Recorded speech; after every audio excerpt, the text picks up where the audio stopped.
Alright guys, I'm Arash, and today I'm going to be refuting a speech given by Alexis on the topic of gun control. Her main claim was that current gun regulations are effective, but I'm here today to tell you that that isn't necessarily true. Her claims presented were that violent crimes occur every day throughout the United States, many of which do not involve weapons due to current regulations. Gun ownership fails to increase the likelihood of violent crimes being committed, and stricter gun regulations can be detrimental to society. On her first claim that violent crimes occur every day throughout the U.S., and many of which do not involve weapons, is a true statement and an important one, but she also stated that only 0.01% of the 270 million privately owned firearms were used in 2011 were towards violent crimes. Now my claim that's going to be rebuttaling this is that most homicide or violent crimes are done by firearms. U.S., here's in the perspective, U.S. is ranked first in the world out of 178 countries to have the most privately owned firearms. And the Department of Justice website shows that in 1965, 57% of the murder weapons in the U.S. were firearms, and it has risen steadily to 67% of all homicides or violent crimes. Any other means of homicide, meaning like stabbing, beating, all those other types, falls in the last 33%.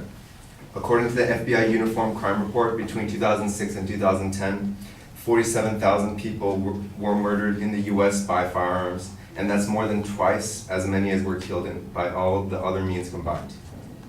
Her second claim points that gun ownership fails to increase the likelihood of violent crimes being committed, and she follows with a very important argument that Huffington Post states that Wyoming has the highest percentage of gun ownerships, and that's 63% of its population.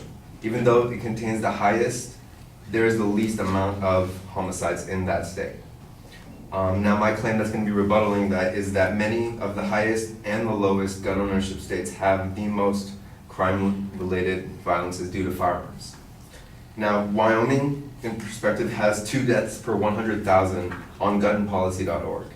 Now Mississippi, which also has over 55% gun ownership, it's only about 5% difference compared to Wyoming, is ranked 6th in the U.S. and has a population of 3 million, quadrupling Wyoming's total population of 500,000. 6 deaths, Mississippi has 6 deaths per 100,000 due to gun homicides, and is the most, or third most related crimes out of all the states. Also, Maryland gun ownership has a mere 21%, making it one of the lowest firearm ownership states, and even though it's one of the lowest gun ownership state, it has the second highest gun homicide rates in the USA.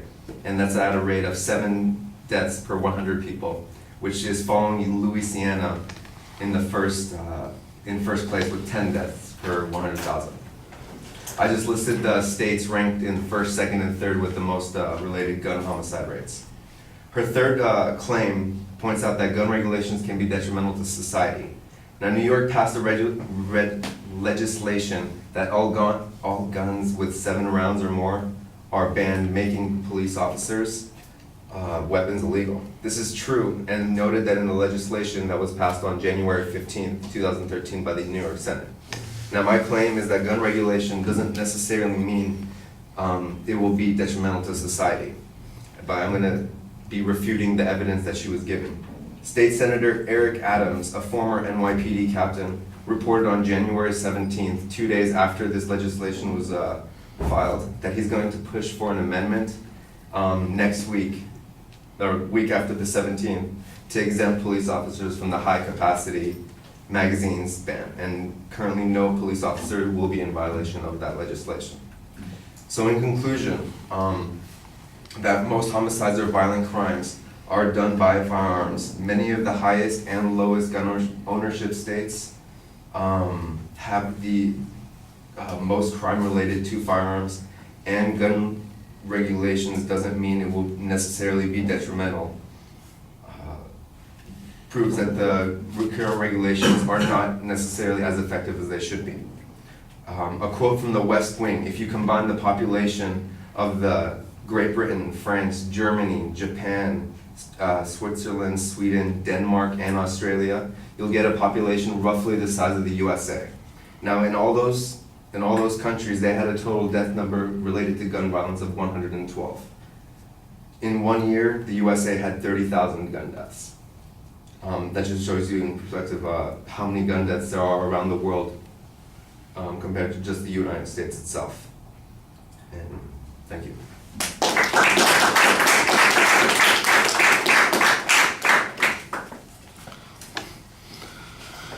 All right, the advocate's claims are listed pretty clearly. I do think that you could signpost them numerically in the preview, but you do signpost them clearly in the body of the speech, so that helps.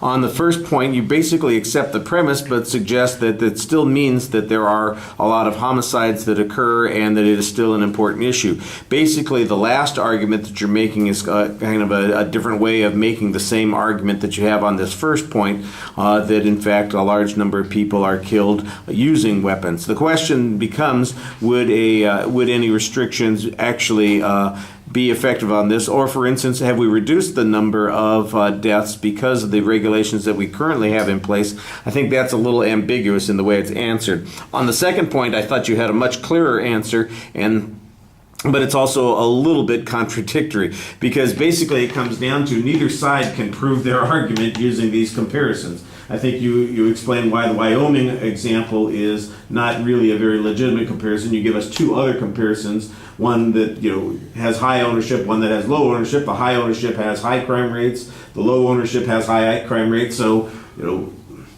there's not really a statistical relationship going on here. So I thought you explained that pretty well, which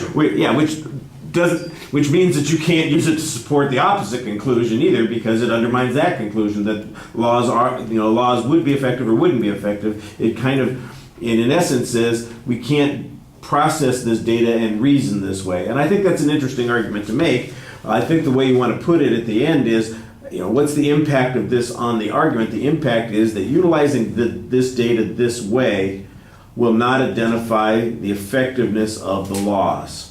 And so they can't reach their conclusion. You don't have to take a contrary position. Don't forget, that's not your obligation. So if you're not taking that position, that's okay. But make sure that you explain that means that they can't substantiate the position that they're taking. And I think that needs to be just a little bit clear. On the third point, I think you've got a very legitimate issue here that, the assumption that laws would be like the New York law that was passed, that were inconsiderate about what police officers might have to do. That's just, this is basically a unique example. They've discovered that they created a problem for themselves and they're fixing that problem for themselves. The assumption that the advocate's making is that all gun laws will automatically make similar kinds of issues, and I think that you point out that isn't really a legitimate assumption. So I thought that was very good. You also did a nice job talking to the audience and kind of keeping things relatively clear while you were speaking. All right.